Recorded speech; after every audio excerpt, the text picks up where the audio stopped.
जय राधा माधव। आज का सत्संग 17 जुलाई 2021 गंगा तट ऋषिकेश सायकालीन सत्र शाम 7 बजे से। हि ओम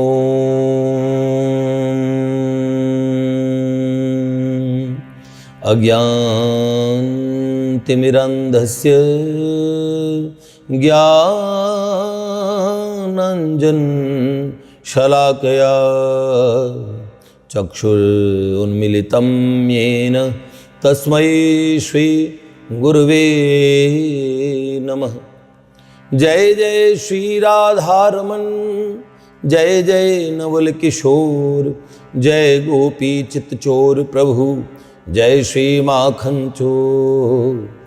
भक्त भक्ति भगवंत गुरु, चतुर्नाम वपु एक, इनके पद वंदन किए नाशै विघ्न अनेक।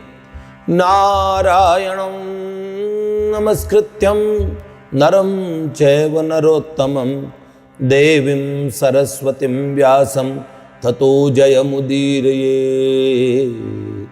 श्री लाडली लाल की जय, परम पूज्य बाबूजी बाबा की जय, देवर्षि नारद जी महाराज की जय, श्रीमन्नारदीय कुंज की जय, कुंज विहारी विहारिणी जू की जय। जय जय श्री राधे भक्त और भगवान की जय। देखिए, बड़ी सुंदर गाथा है और कई दिन का बीच में ब्रेक रहा, गैप रहा, क्योंकि हम गंगा तट आ गए।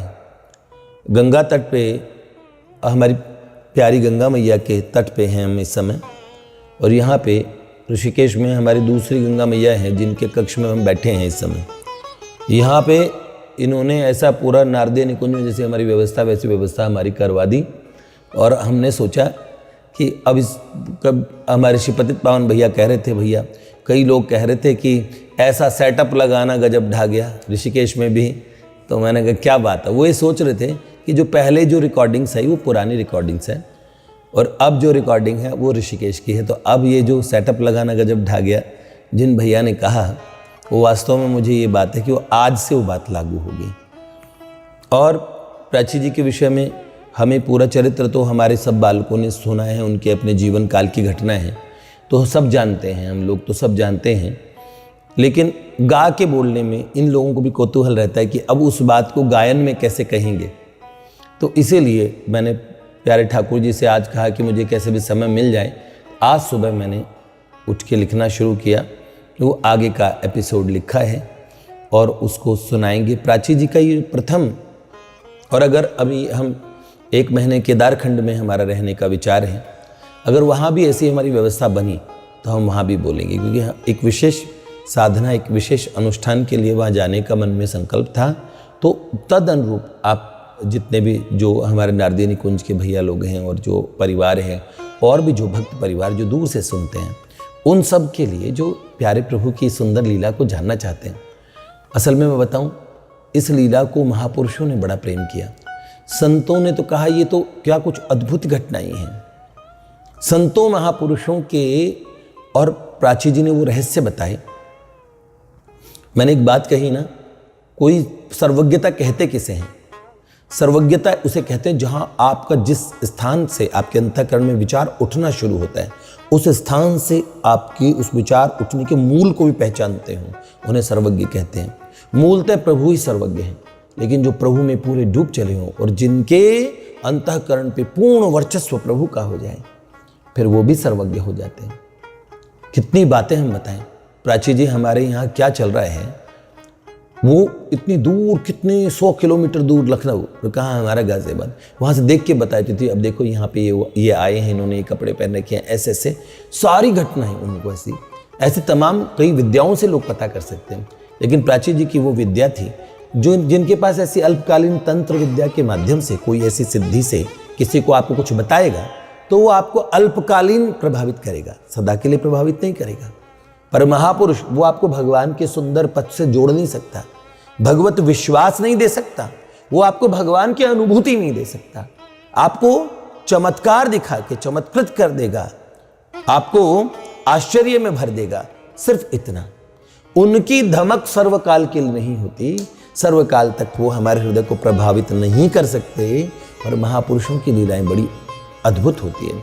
तो हम आपको ये बता रहे थे, प्राची जी ने संतों की इतनी रहस्यमय बातें बताई है, जिन संतों से अब हमने चर्चा की, जिनकी जो सूचनाएं हम लेके आए कि प्राची जी ने उनके विषय में क्या बताया, और उन संतों के अंतःकरण की गुत्थियों तक को प्राची जी ने बताया।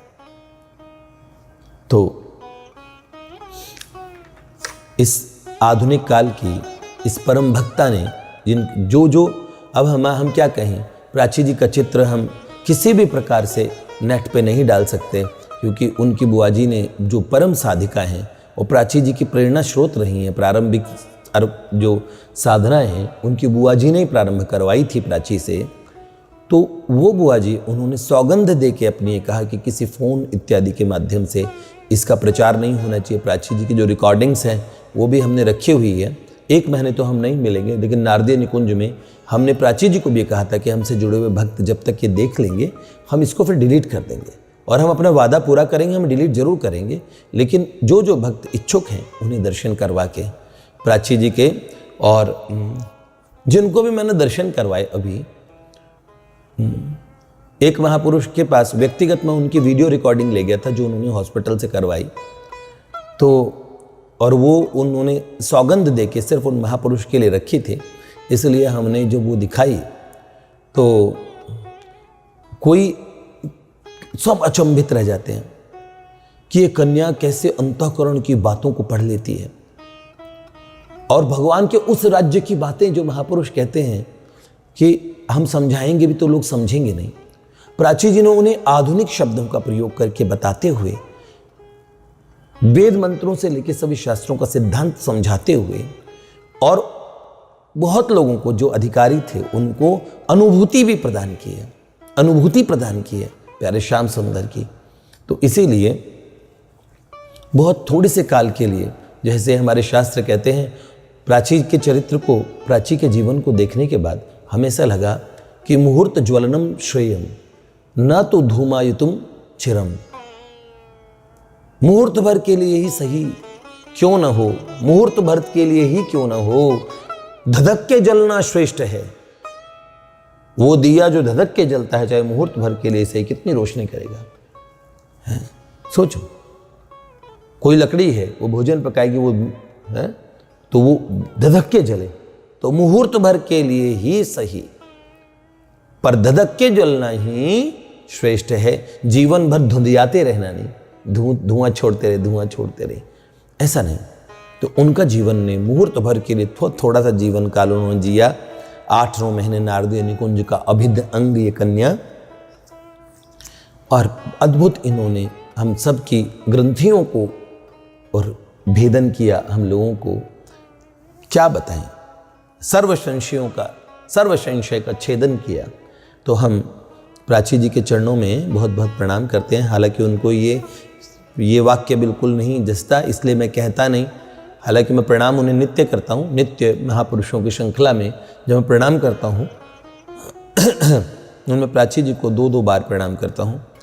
और तब उनको एक बार ये पता लगा कि जब मैं उन्हें प्रणाम करता हूँ तो उन्होंने कहा, भैया ये ना किया कीजिए, आप मेरे बड़े भैया हैं। और उनका हमसे बहुत स्नेह, इतना स्नेह मिला। कई लोगों ने पूछा वो कैसे मिले आपसे, यही तो रहस्य की बात है, हम लोगों से नारदीय निकुंज से कैसे मिले। ठाकुर जी ने कार्ड पे लिख के, श्री कृष्ण ने कार्ड पे लिख के हमारा नंबर दिया स्वप्न में, और कहा कि ये भैया हैं गाजियाबाद में, अपना नाम बताएंगे, कैसे बताया नाम, ये सब घटनाएं आप आगे सुनेंगे। ठाकुर जी ने अपना परिचय बताया और ये बताया मैं गाजियाबाद से आया हूँ। गाजियाबाद से ही क्यों आए, प्राची का गाजियाबाद से क्या संबंध था, ये प्राची ने फिर पूर्व जन्मों का उद्घाटन करते हुए बताया कि इन्हीं ठाकुर जी से उन्होंने तो कुंज बिहारी बांके बिहारी जी की उपासना की, क्योंकि उनकी बुआ जी श्री बांके बिहारी जी को पति मानती हैं। तो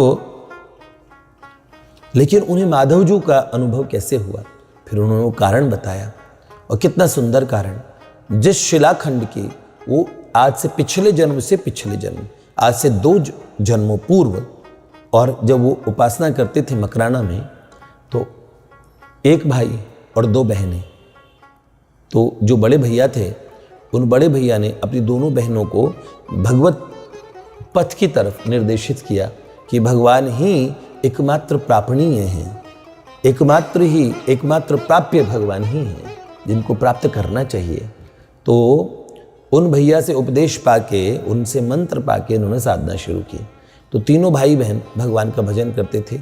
तो मकराना के जिस स्थान पे, और वो स्थान बताया उन्होंने, उस स्थान से और वहाँ पूजन करते थे। वहाँ पे पहाड़ और जो मार्बल के पहाड़ निकाले जाते हैं, पत्थर के पहाड़ का खनन होता है, वहाँ से उस स्थान पे वो तीनों ने भजन किया।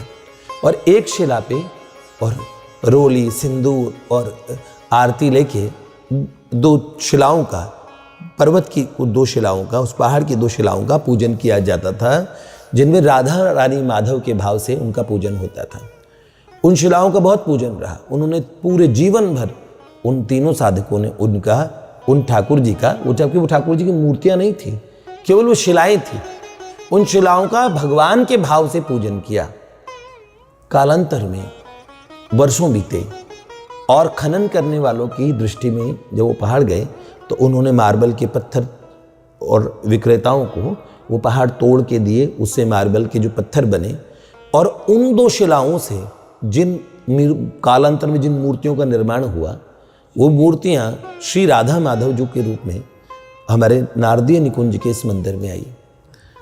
उन तीन भाई बहनों में सबसे छोटी जो बहन थी, उसका पुनर्जन्म एक जन्म हुआ मैड्रिड शहर स्पेन में, क्रिस्टीना नाम की एक स्पेनिश लड़की के रूप में, और भगवत प्राप्ति उनको उसी जन्म में हुई थी। क्रिस्टीना का पुनर्जन्म प्राची ने अपने पूर्व जन्मों की यात्राओं में बताया कि ये मेरे पूर्व जन्मों की जन्मांतरों की यात्रा है। प्राची जी ने कहा, देखिए हम शास्त्र को माने, परलोक को माने, भगवान को माने, लेकिन अगर हम पुनर्जन्म को नहीं मानते तो हमारा जो ये जानना है, हमारी जानकारी है, बहुत अधूरी है, अल्प है। पुनर्जन्म एक महान सत्य है और हम अनंत काल से भूत्वा प्रलीयते के सिद्धांत से हम वापस जन्म लेते हैं, पुनः जन्म लेते हैं। तो उन्होंने कहा इससे पूर्व जन्म था क्रिस्टीना का, उससे पूर्व ये जहाँ पे वो पूजन करते थे वो भाई बहन, सबसे छोटी बहन थी, वो लखनऊ में उसका जन्म हुआ अब, जिनका नाम रखा गया प्राची। और ये प्राची जी को भगवान की प्राप्ति हम कहें तो श्री माधव जी उन्होंने कालांतर में बताया कि तुम्हारी पूर्व में ही तुम हमें प्राप्त हो चुकी हो। और इस जन्म में भी उन्होंने अपनी पूर्व की साधनाओं को किया। नाम जप में ऐसी रुचि, नाम में ऐसा प्रवेश, एक इतना नशा नाम का, ये हमने प्राची जी के चरित्र में देखा। हमने प्राची को भगवान की जो नाम की महत्ता बताते हुए सुना, तो पहली बार हमने उस नाम में डूबे हुए महापुरुष से नाम, भगवान नाम की कीमत सुनी भगवान नाम की कीमत सुनी। और आप जानते प्राची जी को स्वप्न में इस छोरे ने, और जो कार्ड में हमारा नंबर लिख के दिया, उन्होंने कहा कि गाजियाबाद में नरेश भैया हैं, उनका स्वास्थ्य बहुत खराब है इस समय, और उनसे बात करो और वो भैया बता देंगे मैं कौन हूँ, मेरा परिचय सारा ठीक से बता देंगे, माधव हमारा नाम है और ऐसा हमारा परिचय, और अच्छे से परिचय दिया।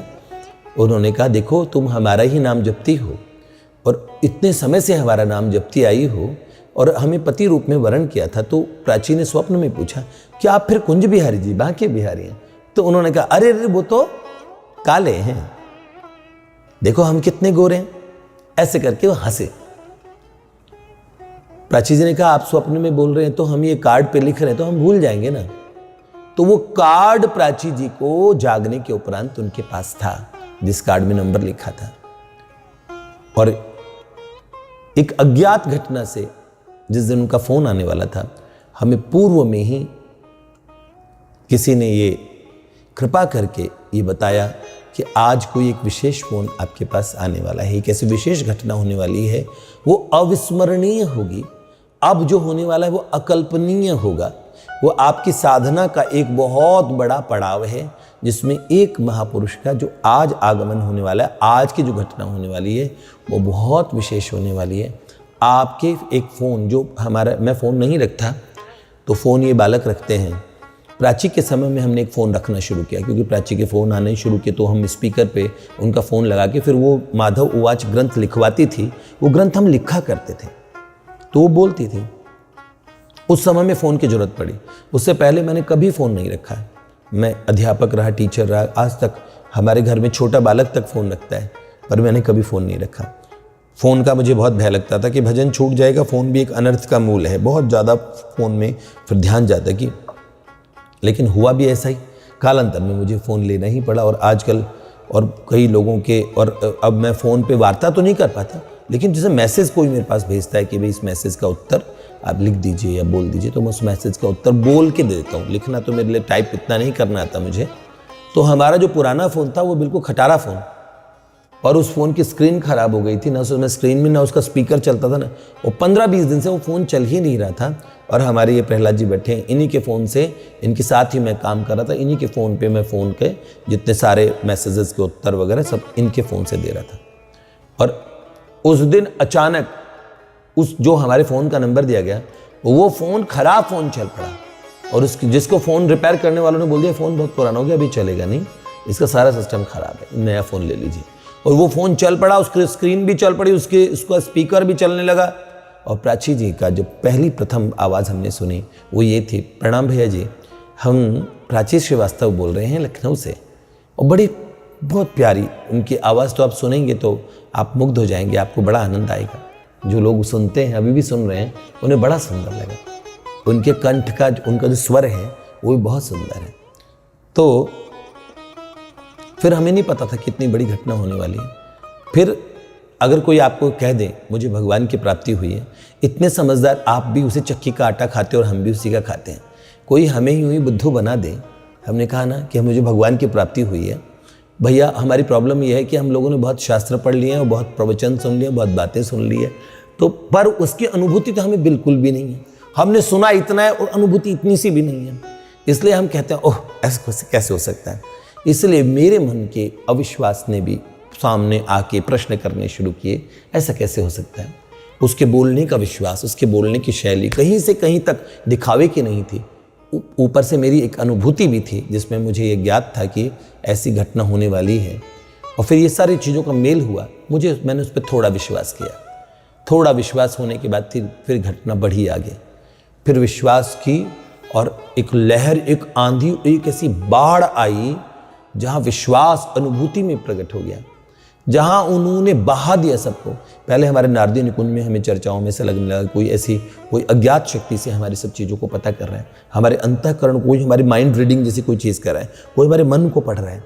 ये क्यों कर रहे हो? किसी ने कहा कि ये कोई जरूर कोई तंत्र की और उपासिका होंगी, कोई तंत्र की, किसी ने कहा कोई भूत प्रेत ये सब कर रहे हैं। हमारे नारदीय निकुंज में बालक खूब उन्होंने शास्त्र पढ़े हैं, खूब सब बच्चे एक्सपर्ट हैं।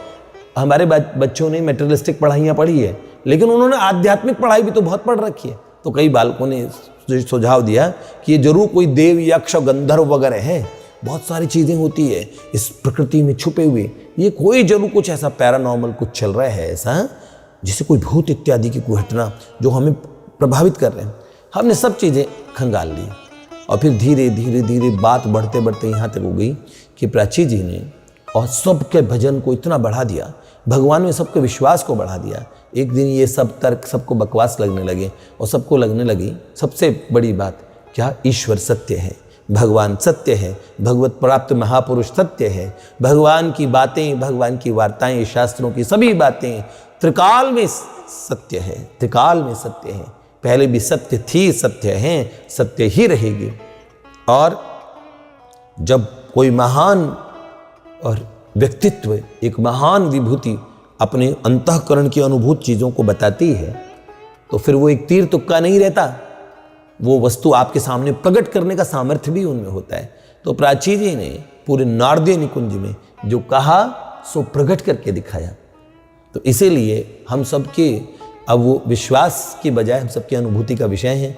पूरे नारदीय निकुंज में हम सैकड़ों युवान उनको नमन करते हैं, उन्हें उनसे प्रेम करते हैं, उनके प्रति हमारे मन में स्नेह, वो सबकी बहन हमारे नारदीय निकुंज में सब उनको उसी तरीके से अपने घर का सदस्य मानते हैं। सब ने उनके जाने पे, और जब उनका द्वादशा होता है, 13वीं होती है, उस दिन सब ने ठाकुर जी को भोग लगाया उनकी स्मृति में बहुत सारी, और हम लोगों ने सब ने, और सब ने उत्सव किया, षोडश गीत का पाठ हुआ और हम लोगों ने उनको श्रद्धांजलि भी ऐसे दी। और उन्होंने जाने की डेट भी हमने पहले रिकॉर्डिंग करा दी थी। तो उन्होंने जाने की डेट पहले ही बता दी थी कि नवरात्र हमारे लिए सबसे अच्छा मुहूर्त है। अष्टमी में तो वो कार्डिक अरेस्ट, वो हार्ट अटैक, ये सब तो एक लौकिक लीला भी ऐसा होता है। बाकी प्राची तो ऐसे 29 घंटे तक बेहोश होती थी, कई घंटों तक न जल न कुछ हो, और वो कई घंटों तक ऐसे गर्दन झुका के बैठी है, जिसमें 15, 20, 25 घंटे ऐसे हो जाएं जिसमें स्पंदन भी ना हो, श्वास प्रश्वास भी धीरे धीरे चलती थी। उस कन्या ने लोकांतरों के रहस्य बताए हैं, ज्ञान विज्ञान की वो चीजें बताई है, अंतरिक्ष के क्या कौन कौन से रहस्य उन्होंने नहीं बताए। और आधुनिक भाषा से लेके कोई प्रश्न उनसे पूछो, हर प्रश्न का एक सुंदरतम उत्तर जो हमने कहीं पहले पूर्व में नहीं सुना, उन्होंने वो उत्तर दिए। क्योंकि महापुरुषों ने जितने भी उत्तर दिए वो साधकों की भाषा में, साधक समझ पाए उस भाषा में। पर आजकल जैसे हम लोग, जैसे असाधक लोग, अविश्वासी लोग, महापुरुषों में विश्वास न करने वाले, भगवान में न विश्वास करने वाले, ऐसी और जो जनरेशन आ रही है जो हम लोगों जैसी है, तो उस जनरेशन को उनकी भाषा में कौन समझाए। तो फिर भगवान ने अपने किसी महापुरुष को उस भाषा में समझाने के लिए हमारे सामने रखा। ऐसी बात है। तो प्राची जी का चरित्र इतने दिन तक अधूरा था। आप वो जिस कार्ड में ठाकुर जी ने नंबर लिख के दिया था, वो कार्ड स्वप्न में देखिए कार्ड में लिख के दिया, और वो जागृत में उनके पास था। उसी कार्ड से फिर हमारी जान पहचान हुई, और जान पहचान कराने वाले माधव थे। और भी बहुत सारी चीज़ अभी आपको पता लगेगा कि माधव की कैसे, आप लोग यहाँ तक तो पहुँच गए सब लोग कि प्राची जी के फ्लैट में माधव जी गए, शाम के समय दोबारा आए जब अंधेरा था और प्राची जी वॉशरूम नहीं जा पा रही थी, उठ नहीं पा रही थी। तो इतने करुणा वरुणालय हैं उस छोरे ने, जिस छोरे की मैं बात बता रहा हूँ। पहले तो आपको लगेगा कोई प्राकृत छोरा है, इस दुनिया का कोई ऐसा छोरा है, उसकी बातों से कोई बहुत सुंदर कोई ऐसी पर्सनालिटी होगी जिससे वो इन्फ्लुएंस्ड हो गई होगी। लेकिन बाद में पता लगता है ओहो, जिसने कभी संसार के किसी रूप, रस, गंध इत्यादि किसी भी विषय के भोग की तरफ देखा तक नहीं, झांका तक नहीं, उस परम सुंदर कन्या ने, ठाकुर जी सुंदर है तो प्राची भी बहुत सुंदर है, हम तो ऐसे कहते हैं। तो इसीलिए प्राची जी ने कभी नहीं देखा विषयों की तरफ, संसारी भोगों की तरफ बिल्कुल भी आसक्ति उनकी नहीं थी। वो उस लड़के से ऐसे प्रभावित नहीं होती। लेकिन बाद में वो निकले परम प्रियतम श्याम सुंदर, और जब ये रहस्य उद्घाटन हुआ तो बड़ा प्यारा लगा। तो उससे पहले उस छोरे के रूप में सुनिए ना आप लोग, आप सुनिए ऐसे ही। तो चला सुनाते हैं आगे की वार्ता आपको। इस जमाने की नई एक कहानी सुनो, इस जमाने की नई एक कहानी सुनो।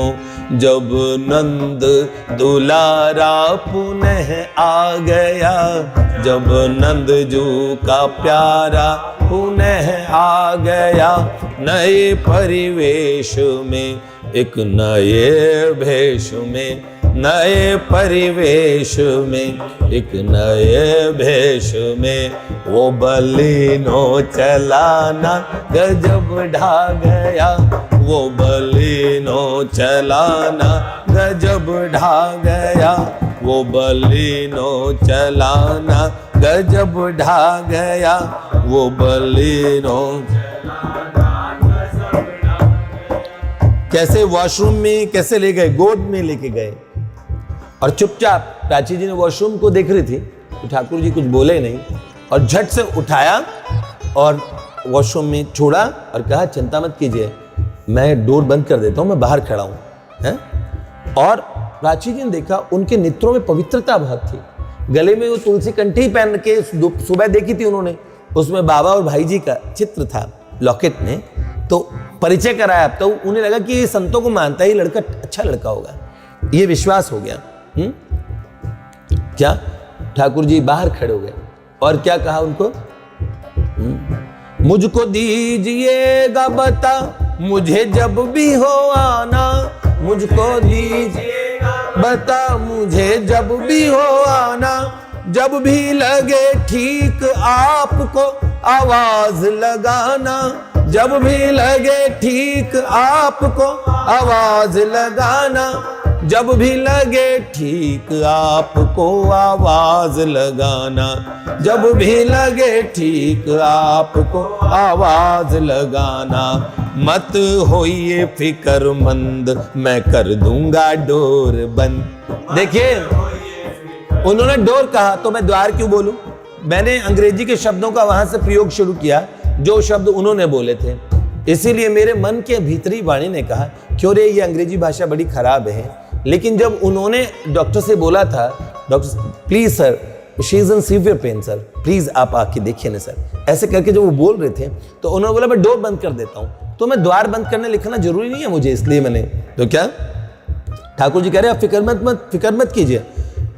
मत होइए फिक्रमंद मैं कर दूंगा डोर बंद, मत होइए फिक्रमंद मैं कर दूंगा डोर बंद।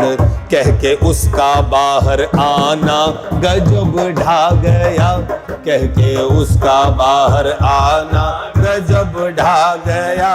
नए परिवेश में एक नए भेष में, नए परिवेश में एक नए परिवेश नए वेश में बलिनो गाड़ी चलाई, बलिनो है वो बलिनो चलाना गजब ढा गया, वो बलिनो चलाना गजब ढा गया। गेट बंद करके पर्पल सूट पहना है दरवाजे के बाहर और उधर एक दीवार का सहारा लेके सरकार खड़े हैं और क्या कहा सुनो।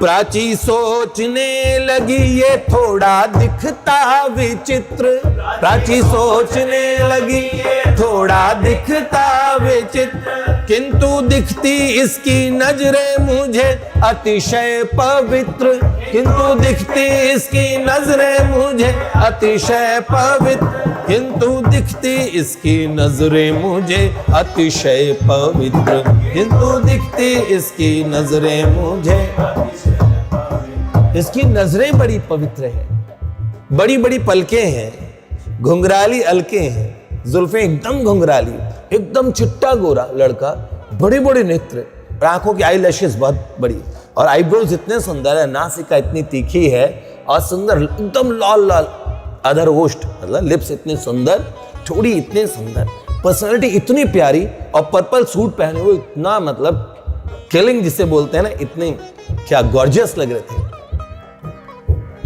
ओहो हो, पर उनकी आंखों में बड़ी पवित्रता थी। क्या कहा?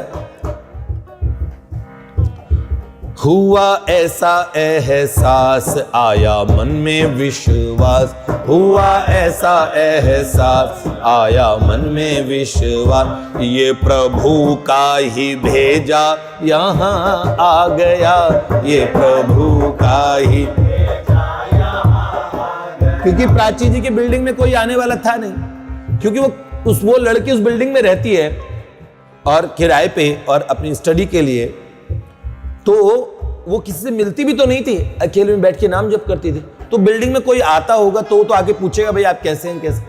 वो अकेले बैठी रही फ्लैट में, सिर्फ इस बात के लिए कि उसे वॉशरूम जाना था, तो वो उठ भी नहीं पा रही थी। अब वो बोलती कैसे, उसे को हेल्प की जरूरत थी, तो उसके मन में आया शायद प्रभु ने इस लड़के को यहां भेजा है। विश्वास हुआ उसके मन में। क्या हुआ? अब प्रभु इतना बड़ा काम कर रहे हैं, सोचो। ऐसा तो हमने सुना पूज्य श्री माधव दास बाबा के और ठाकुर जी ने, जो उनको शौच लग गया, लूज मोशन, तो उनके मल से सने लंगोटियों को ठाकुर जी धोते थे भगवान जगन्नाथ। तो माधव दास बाबा रो पड़े, बोले प्रभु आप कर सकते थे ठीक, इसके बजाय आप ये उठपटांग, ये उल्टा काम, ये खराब गंदा काम कर रहे हैं। आप ठीक कर देते थे, आप तो सर्वसमर्थ प्रभु हैं। प्रभु ने कहा मैं और कोई भक्त तो मैं ठीक करता, लेकिन मुझे लगा आपने इतनी सेवा मेरी की, कभी ऐसे प्यार भरी सेवा करने का अवसर नहीं मिला। सोचता हूं इस सेवा में क्या रस है जो आप भक्त लोग मेरी करते हो, तो आप लोगों की सेवा में क्या रस है। तो ये सोचता हूं कि कहीं मेरे मन में ऐसी कोई बात तो नहीं, मैं मेरे प्यारे भक्तों की ऐसी सेवा कर पाता हूं कि नहीं कर पाता। तो भगवान ने ऐसी घृणित कही जाने वाली और सेवा भी कर डाली। क्या सेवा घृणित होती है? नहीं है? क्या? सुनिए, अपनी साहिबी को करते हैं वो यूं नजरअंदाज, अपनी साहिबी को करते हैं वो यूं नजरअंदाज। अपनी साहिबी, भगवान साहिब है। बाबा तुलसी लिखते हैं आदि मध्य अंत राम साहिबी तुम्हारी। हे राम जी, सब काल में अगर कोई बॉस है ना, सबकी बॉसी किसकी बॉसी चलती है? संसार में किसी की बॉसी नहीं चलती। एक दिन बड़े बड़े IAS IPS सब की पोस्ट छूट जाती है। बड़े बड़े नेताओं को बाद में काल के गर्त में कोई नहीं पूछने वाला, वहां चले जाते हैं। बड़े बड़े राजा महाराजा, और सोचिए बड़े बड़े ऐसे बादशाह, आज उनकी और कुर्बत पे और दिया तक रोशन नहीं होता।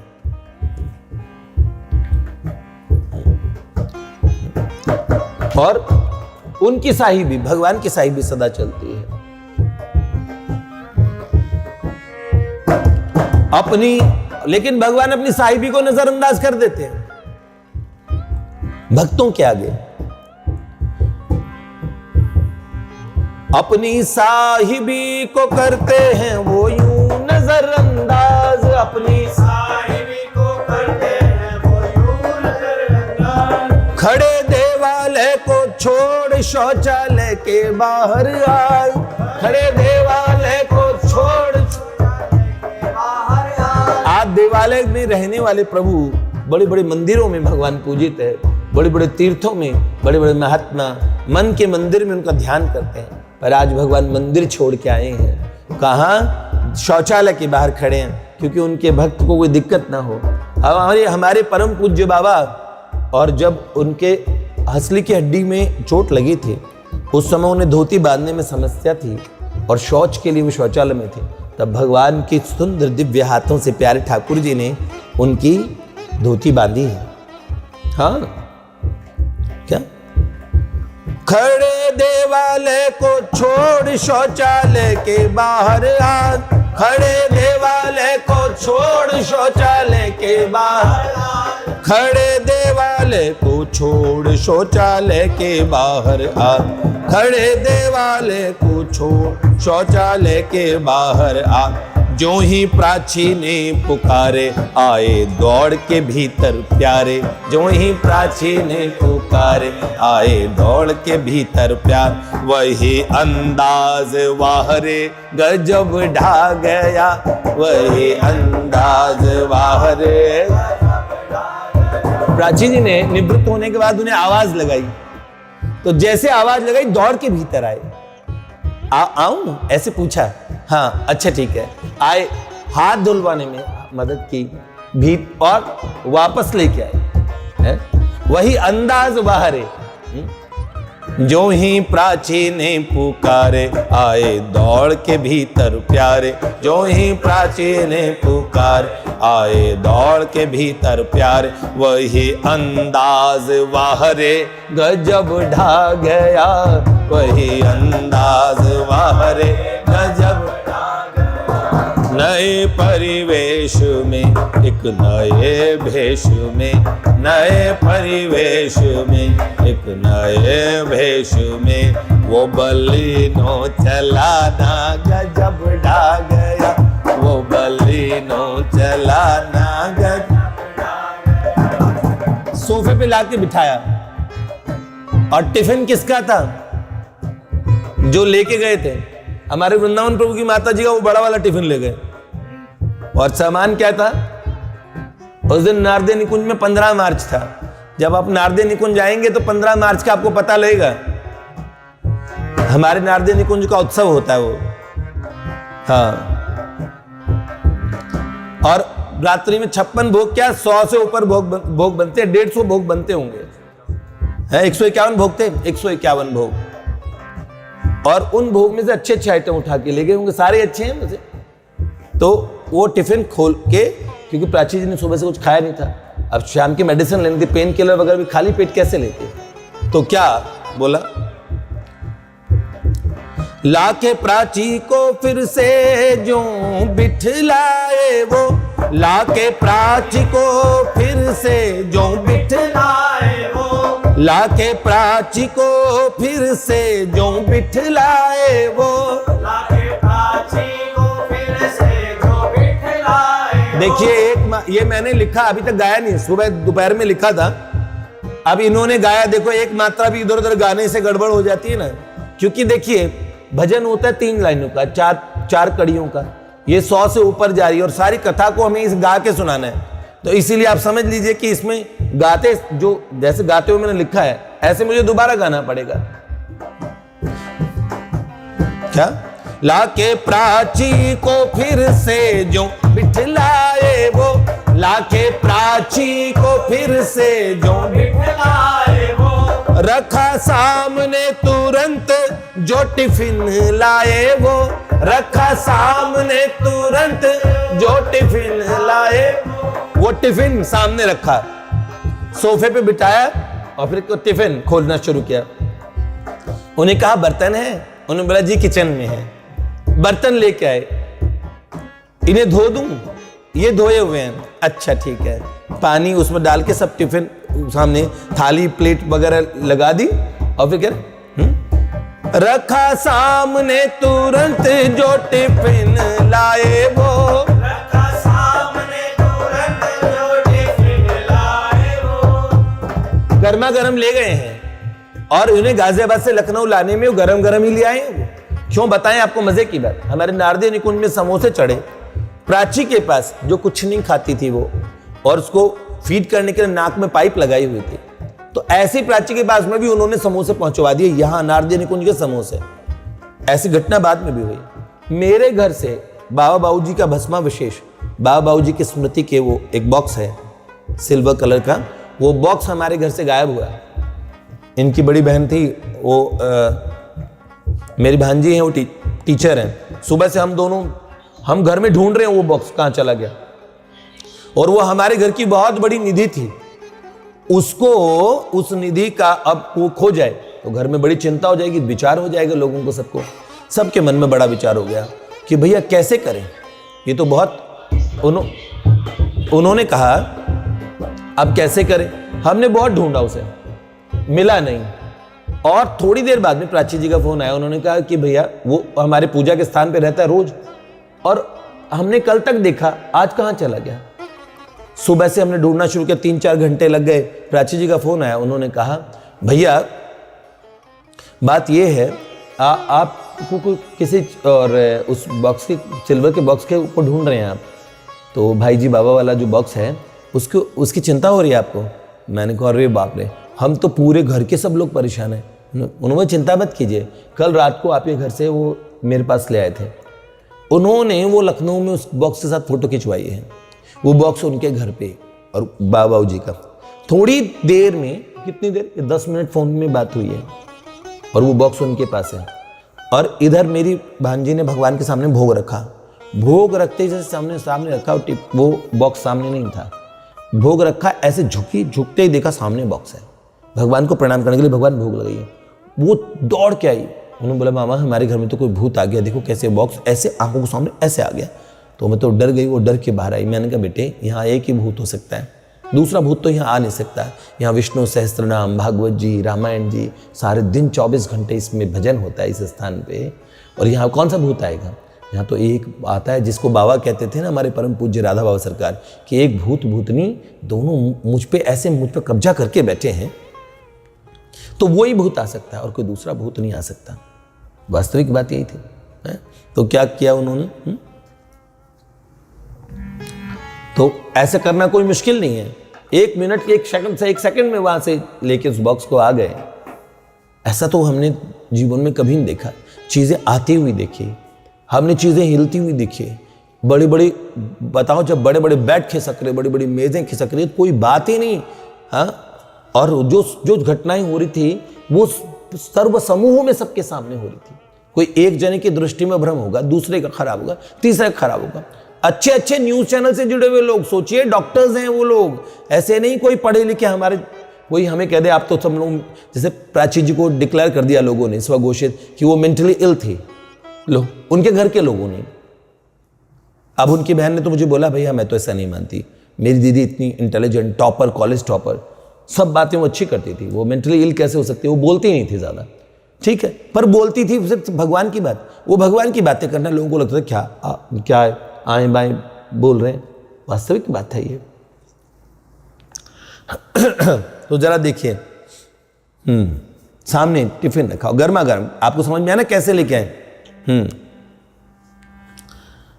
रखा सामने तुरंत जो टिफिन लाए वो, रखा सामने तुरंत जो टिफिन लाए वो, रखा सामने तुरंत जो टिफिन लाए वो, रखा सामने तुरंत जो टिफिन लाए वो। क्या?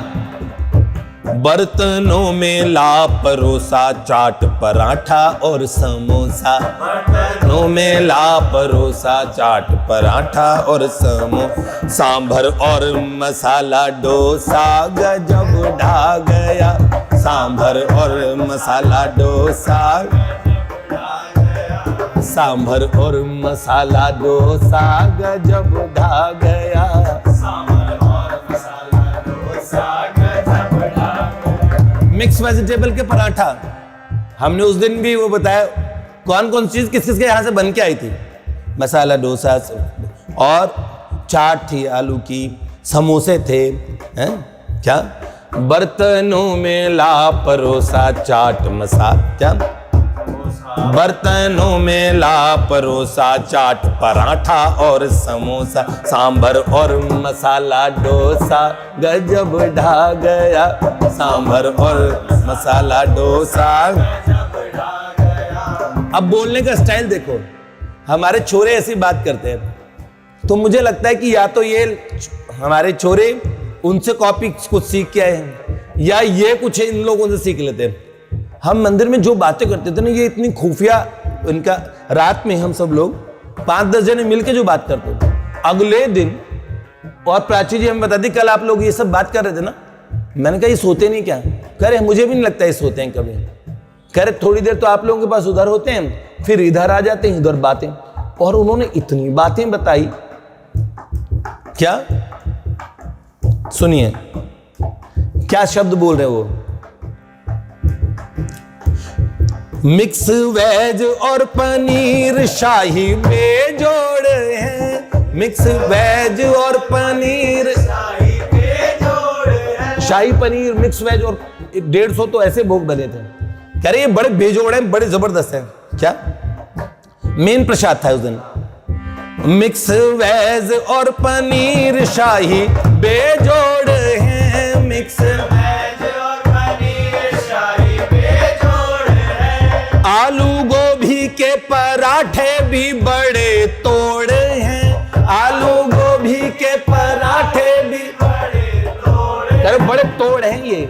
और हमारे कई बच्चे जो बहुत अच्छी होते बोलते तोड़ है ये चीज, क्या ये बड़े पराठे भी बड़े तोड़ हैं। आलू गोभी के पराठे भी बड़े तोड़ हैं, आलू गोभी के पराठे भी बड़े तोड़ हैं, आलू गोभी के पराठे भी बड़े तोड़ हैं, आलू गोभी के पराठे भी बड़े तोड़ हैं। प्राची जी ने खाना शुरू नहीं किया था, देख नहीं रही, थोड़ा उधर मुंह कर रखा था, वो संकोची लड़की थी। फिर क्या कहा? अजी अब ना, हैं जी अजी, ज्यादा शब्द बोले उनको, हैं जी अजी ऐसे करके। क्या? अजी अब ना मुख को मोड़े, खाइए मिर्च के मस्त पकोड़े। मिर्च के पकोड़े थे। क्या आप इधर मत देखिए, मिर्च के पकोड़े हैं ये, उन्होंने बताया ये देखिए ये कौन सा पकोड़ा, ये बताइए गोभी का बना हुआ है। पकोड़े दिखा रहे थे उन्हें बार बार सामने, देखिए इतने मस्त पकोड़े ऐसे करके। तो अजी अब ना मुख को मोड़े, खाइए मिर्च के मस्त पकोड़े, अजी अब ना मुख को मोड़े, खाइए मिर्च के मस्त पकोड़े, जिनको लेके दौड़े दौड़े मैं यहाँ आ गया, जिनको लेके दौड़े दौड़े मैं। अब देखिए आपके लिए लाया हूं, तो ये दौड़े दौड़े शब्द पकोड़े के साथ मेरे अंतःकरण में भासते, तो बाकी कौन सा शब्द लिखूं? तुकबंदी करनी नहीं पड़ती।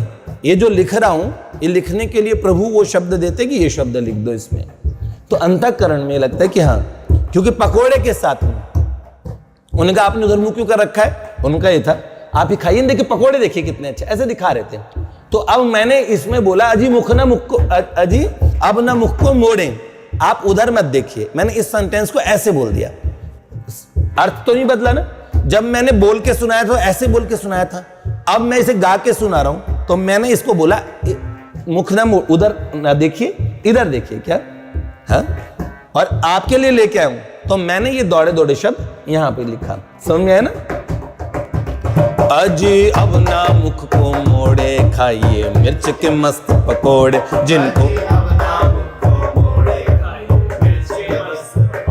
जिनको लेके दौड़े दौड़े मैं यहाँ आ गया, जिनको लेके दौड़े दौड़े मैं यहाँ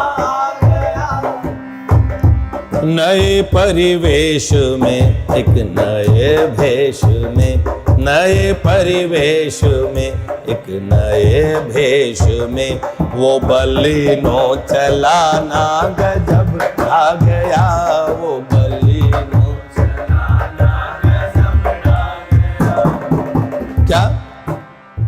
एक और भोजन की तारीफ सुन लीजिए। इनमें एक एक चीज ऐसी ढाती कहर है, इनमें एक एक चीज ऐसी ढाती कहर है। वो ज्यादा शब्द यूज करते आइटम, एक एक आइटम ऐसा है, कहर ढा दे, कहर ऐसा कहर ढाती है, एक एक चीज खा के देखो कितने टेस्टी है। क्या? इनमें एक एक चीज ऐसी ढाती कहर है, इनमें एक एक चीज ऐसी ढाती कहर है। खीर की तो बात न पूछिए बड़ी जहर है, खीर की तो बात न पूछिए बड़ी जहर है। ये कह रहे बड़ी जहर है, ये खा के देख, खीर तो बिल्कुल जहर। जहर मतलब जानते हो, जब तारीफ करते हैं तो मैंने तो यही तारीफ अभी इन लोगों की भाषा में सीखी, जब कोई बहुत अच्छी चीज होती है ना, अरे वो तो जहर है, ओहो जहर है, क्या बहुत स्वाद, ओहो क्या बनाया है, जहर, ऐसे करके, कतई जहर है, ऐसे करके। तो भैया उनकी बुआ जी ने कहा आपको पता है कि वो हर भोजन को बता रहे थे, ये देखो ये खा के देखिए बिल्कुल जहर है, ऐसे करके। तो मैंने कहा बुआ जी ये भाषा तो हमारे कई छोरे बोलते हैं, किसी चीज को बोलते हैं तो खाते हुए ऐसे बोलते हैं। तो माधव जी मेरे को लगता है कान लगा के सुनते हैं कि क्या, ओहो हो। खीर की तो बात न पूछिए बड़ी जहर है, खीर की तो बात न पूछिए बड़ी जहर है, खीर की तो बात न पूछिए बड़ी जहर है, खीर की तो बात न पूछिए बड़ी जहर है। लेकिन मुझको लगी रूखी क्योंकि आप सुबह से भूखी, लेकिन मुझको लगी रूखी क्योंकि आप सुबह से, लेकिन मुझे तो सब रूखा लगा। क्यों?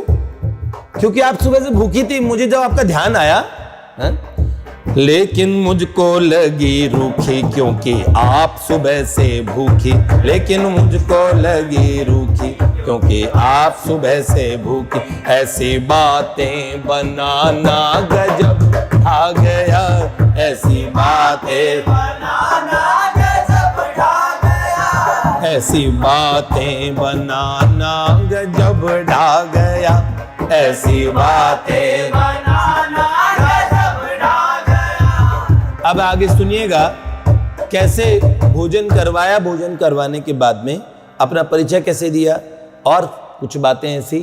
फिर जो अचानक ही जो फ्रैक्चर हुआ था उसका क्या हुआ, हाँ? और ऐसा क्या हुआ जो डॉक्टर भी समझ नहीं पाए कि भाई ऐसे क्या चीज़ हो गई कि 24 घंटे के अंदर ऐसा ये हड्डियाँ तीनों चार जो फ्रैक्चर से वो तो जुड़ गए, और जो जॉइंट था वो बिना ऑपरेशन में सर्जरी के अपने आप जुड़ गया सारा, और क्या चीज़ थी। तो इसकी पूरी वार्ता हम आगे सुनेंगे। जय जय श्री राधे लाडली लाल की जय।